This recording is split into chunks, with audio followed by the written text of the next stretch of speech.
Hi, I'm Tim. Welcome to Watchbox, and thanks for logging on. If you love this watch, email me directly. tmosso@thewatchbox.com. It's in the description below. It's my email for your purchase and pricing questions about this or any watch you see on any Watchbox platform. Please reach out to me directly. Email me at tmosso@thewatchbox.com. Launched for 2017, this is the Vacheron Constantin Overseas Dual Time.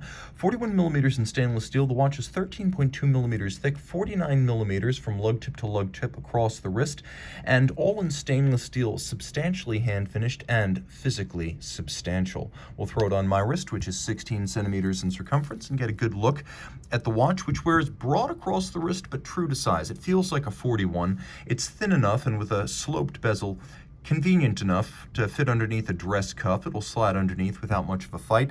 You can see this down the barrel shot.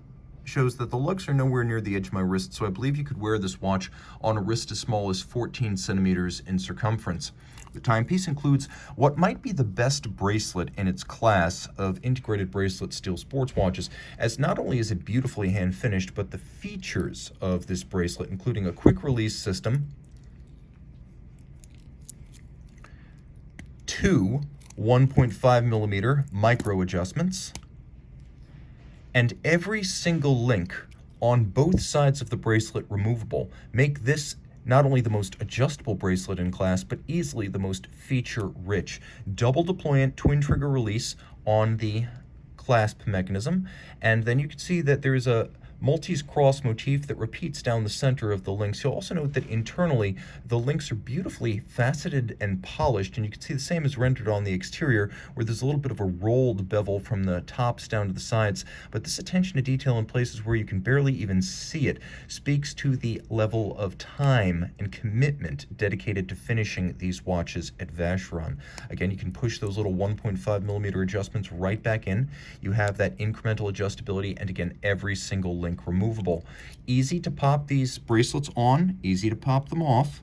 What's important is that this quick release system is highly practical, since the watch comes with not one but two separate straps, one rubber and one in leather. Now the timepiece includes a case that's made of multiple components. You can see there's the bezel with that Maltese cross motif again. Externally it's polished, its recesses are satin finished. There's a little plinth underneath that has a satin finish on its top, concentric, and then polish on its flank. And you can see that the case itself includes a diminishing bevel that expands on the lug hoods and then thins out at the mid case, a polished flank, which as you can see is slightly concave. It actually bows inward a bit, and then we have satination on the lug hoods. We have two screw downs. The watch is 150 meters water resistant. The pusher down at 4 o'clock is a adjustment pusher for the radial date that allows you to adjust that quickly and easily without any resort to the hands at center.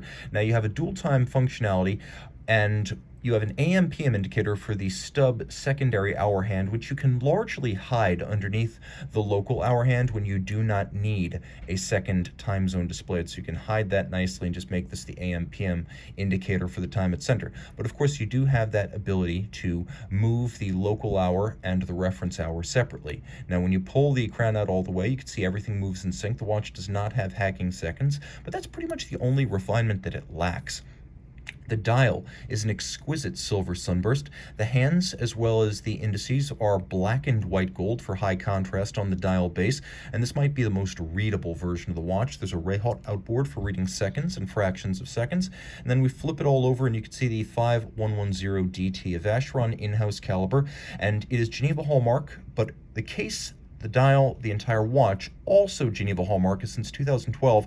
This has been a full watch standard. Vacheron utilizes 4 different finishes on the 22 karat engraved winding mass, which has a large compass rose pattern. So 4 different finishes just on the rotor. You can see that the movement is sized large with an automatic winding 60-hour power reserve, high efficiency unlubricated ceramic bearings. It beats away at 28,800 vibrations per hour. As you can see, it's adjusted in 5 positions like a chronometer, and it pivots on 37 joules. A manufacturer movement with a display case back. It retains the earlier overseas high degree of anti-magnetism thanks to a paramagnetic bar that extends all the way around. There's a ring that actually will bend magnetic field lines away from the hairspring, so it's still 25,000 ampere per meter anti-magnetic. The watch is beautifully finished with that multiply finished rotor and then perfectly aligned Côte de Genève, engine turning on the base plate, satination on all of the wheels, mirrored anglage on the edge of every bridge. It is Geneva hallmark and it will not disappoint. Black polish atop the shock protection, atop the regulator assembly. And then, of course, you could see every single screw head is black polished on its top with a chamfered slot and chamfered circumference. It is an impressive watch. Again, 150 meters water resistant, fully loomed, automatic, stainless steel, swimmable, and then plenty of glow by night. Fun by day or night. Third generation Vacheron Constantin overseas. This is the dual time. Reach out to Team Mosso at thewatchbox.com for purchase and pricing details.